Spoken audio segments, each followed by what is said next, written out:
मानगो विकास संघर्ष समिति के बैनर पर मानगो क्षेत्र के लोगों ने क्षेत्र में अवैध शराब खानों को बंद कराने की मांग प्रशासन से की है।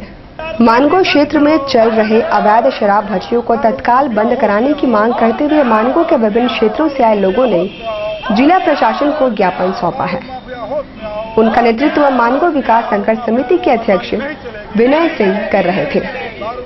उन्होंने कहा कि यदि प्रशासन कोई पहल नहीं करता है तो वे खुद भट्टियों को बंद कराने का बीड़ा उठाएंगे। क्षेत्रों में ओलीडी, आजाद नगर, एमजीएम के क्षेत्रों में 102 अवैध दारू की भट्टी चल रही है और ये मानगो विकास संघर्ष समिति के तमाम सदस्यों ने निर्णय लिया है कि ये अवैध दारू का कारोबार बंद हो। इसमें गरीब मजदूर का परिवार बेहाल हो रहा है और ये सारा पैसा जो है ये अवैध दारू भट्टी वाले ले रहे हैं। इसीलिए हम लोगों ने आरक्षी अधीक्षक महोदय से मिलकर ज्ञापन सौंपने के लिए आए हैं कि 15 दिन के अंदर ये हमारा दारू का कारोबार मानगो क्षेत्र से बंद करा दें, अन्यथा हम वहाँ के मानगो, आजाद नगर, ओलीडी, एमजीएम मैं थाना का घेराव करूंगा।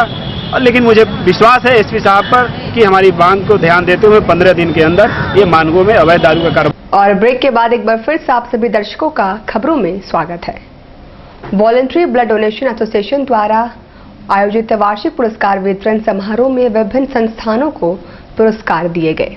वॉलंटरी ब्लड डोनेशन एसोसिएशन द्वारा माइकल जॉन प्रेक्षागृह में आयोजित वार्षिक कार्यक्रम में रक्तदान शिविर के जरिए समाज को योगदान देने वाले संस्थानों एवं रक्तदाताओं को सम्मानित किया गया।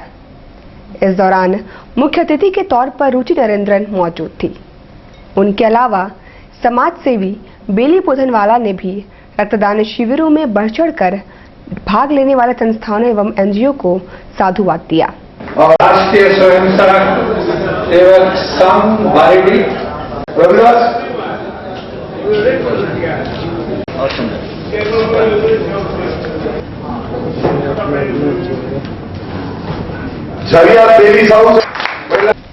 वहीं जमशेदपुर कोऑपरेटिव कॉलेज में शनिवार को हिंदी व उड़िया विभाग द्वारा संयुक्त सेमिनार का आयोजन किया गया। हिंदी व उड़िया विभाग द्वारा पहली बार आयोजित संयुक्त सेमिनार सह विचार मंथन में दोनों संकायों के विभागाध्यक्षों के अलावा शिक्षकों एवं शिक्षाविदों ने भाग लिया। सेमिनार का विषय था निर्गुण, अर्थात 15वीं एवं 16वीं शताब्दी के दौरान जो आंदोलन हुआ था उसकी आधुनिक परिवेश में प्रासंगिकता पर चर्चा हुई।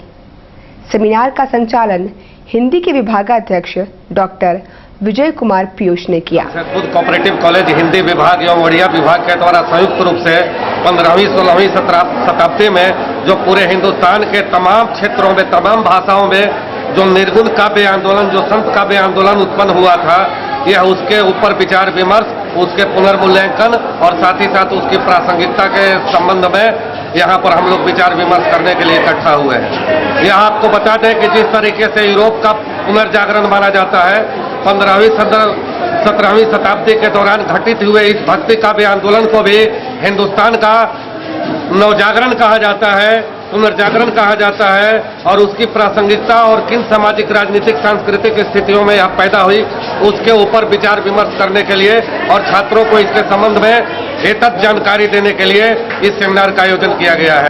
लंबित वेतन की मांग को लेकर प्राथमिक शिक्षकों ने शनिवार को जिला शिक्षा अधीक्षक कार्यालय को एक ज्ञापन सौंपा है।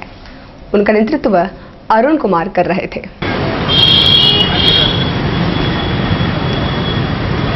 हम लोग शिक्षक हैं, मुसाबनी के जो है वेतन रहित शिक्षक, जिनका वेतन फरवरी का वहाँ के डीडीओ की लापरवाही के चलते नया आवंटन आता गया, आवंटन रिवोक होता गया है और वो एरियर निकालने में लगे हुए थे। सिर्फ एरियर निकालते थे। जो रेगुलर पेमेंट बिल है शिक्षकों का, जिसमें कि आयकर अनुसूची मेन होता है वो दिया जाता है, वो नहीं कर पाए, जिससे हम लोग प्रभावित है। अब आयकर जमा कहाँ से करेंगे, ये शिक्षकों की सबसे बड़ी चिंता है फरवरी माह में। भारतीय मजदूर संघ के अथक प्रयासों से जादूगोड़ा माइंस के मजदूरों को अब बैंकों के माध्यम से वेतन मिलेगा। भारतीय मजदूर संघ को अथक प्रयासों और पत्राचार का फल मिला है। इसके तहत जादूगोड़ा माइंस के मजदूरों को अब वेतन बैंक के माध्यम से मिलेगा। केंद्र सरकार के निर्णय के मुताबिक अब उन्हें पे स्लिप भी मिलेंगे, जिससे न्यूनतम मजदूरी की समस्या भी समाप्त होगी। भारतीय मजदूर संघ के संयोजक कृष्णा सिंह ने न्यूज टाइम्स को बताया। जादूगोरा यूरेनियम माइंस और हिंदुस्तान कॉपर लिमिटेड में कार्यरत असंगठित मजदूरों को पेमेंट बैंक के माध्यम से और पेमेंट स्लिप उनके हाथ में दिया जा रहा है। यह कार्य अच्छा है और यह कार्य सराहनीय कार्य है।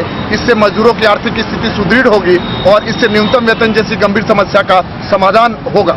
भारतीय मजदूर संघ अपने स्थापना दिवस से ही सभी मजदूरों को उनको वो सारी सुविधा मिले जो सरकार ने दे रखा है, इस विषय को लेकर के लगातार संघर्ष कर रहा है और लगातार संघर्ष करता रहेगा जब तक पूर्ण रूप से सभी मजदूरों को पेमेंट बैंक के माध्यम से और पेमेंट स्लिप उनके हाथ में नहीं मिल जाए, तब तक भारतीय मजदूर संघ की लड़ाई चलती रहेगी। शहर में ईस्ट इंडिया मेगा स्टार के लिए आयोजित ऑडिशन में युवाओं ने बढ़ चढ़कर भाग लिया। ऑडिशन में सिंगिंग, डांसिंग, मॉडलिंग में शहर के प्रतिभाओं ने अपनी छाप छोड़ी है। ईस्ट इंडिया मिस्टर, मिस और मिसेस के लिए पहला ऑडिशन जमशेदपुर में हुआ, दूसरा रांची में तथा तीसरा बोकारो में होना है। शहर में डांसिंग, मॉडलिंग और सिंगिंग में जमशेदपुर ने बढ़ चढ़कर भाग लिया।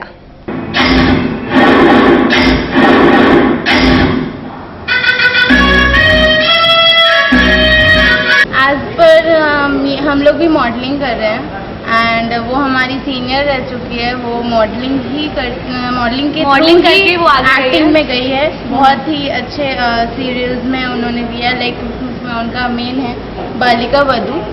तो उसके बाद बहुत दुख है कि हम लोग उन्होंने सुसाइड किया, जैसा कि आज न्यूज़ में पढ़ा। एंटरटेनमेंट के द्वारा किया जा रहा है कार्यक्रम ईस्ट इंडिया मेगा स्टार कार्यक्रम का नाम है और इसका ऑडिशन हम लोग 6 स्टेट और 21 सिटी में इसका ले रहे हैं। पहला ऑडिशन जमशेदपुर में लिया गया और उसके बाद सेकंड ऑडिशन हम लोग रांची में है, उसके बाद फिर बोकारो, फिर आसनसोल, फिर दार्जिलिंग, सिलीगुड़ी। ऑडिशन में क्या चीज़ का ऑडिशन? डांस है, सिंगिंग है, मॉडलिंग है, तीनों कैटेगरी है।